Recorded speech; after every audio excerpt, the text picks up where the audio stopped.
And now, just in this new surveillance video, it shows the scene where actor Paul Walker died in that violent car wreck over the weekend. Investigators, we now know, ruling out drag racing. But what happened moments before the crash is still a mystery. Alan Duke joins me live. And Alan, walk me through this video.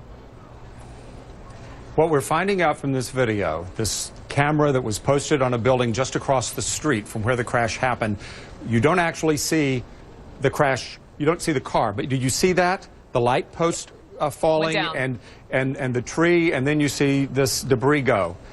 All right, count 60 seconds from that point, and it's not until there that you see any significant smoke. There's a wisp of smoke there, but and I'm not sure how this is edited, but the smoke is very light for 60 seconds. What that suggests is that the fire did not become a raging fire for about a minute, which would mean that the two occupants in the vehicle would have had 60 seconds to get out, if they could have. We don't know what happened. Nobody saw what they were trying to do at that time, but it was a full 60 seconds until what you see now, the heavier smoke going.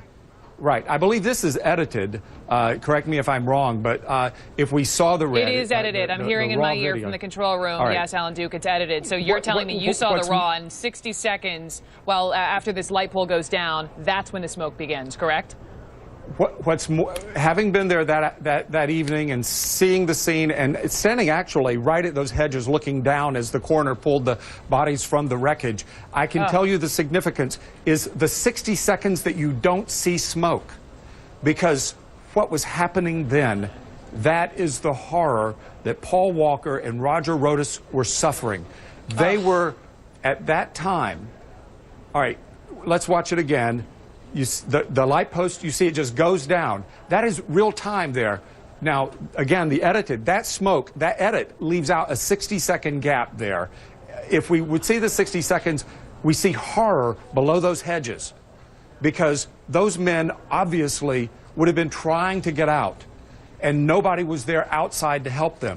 It wasn't until the flames were rising and the smoke was above those hedges that you're looking at now, about 2 minutes later, that anyone arrived with a fire extinguisher or to try to help them. We've heard of heroic efforts to try to pull the men out, but it was too late because their friends were at that charity event at Rodas's car shop about 500 yards away when they heard the crash. They rushed up. It was a couple of or 3 minutes before they got there. By the time they got there, that's what the smoke looked like right there. But it's that lonely 60 seconds of no smoke, no fire in that Porsche Carrera GT when those men were inside that vehicle, obviously unable to get out. Yeah. We'll hear this afternoon from the coroner. No, we'll hear this afternoon from the coroner. Sorry, I was going to tell you that we'll get preliminary autopsy results perhaps within a couple of hours from the coroner. Talked to the coroner investigator a short time ago. We should have the positive identification. Now, everything is presumed that it was Roger Rodas and Paul Walker in the car. And it is also presumed, based on witness statements, that Rodas was behind the wheel, because that's how they were when they left the shop minutes earlier. However, what we don't really know, did they switch seats?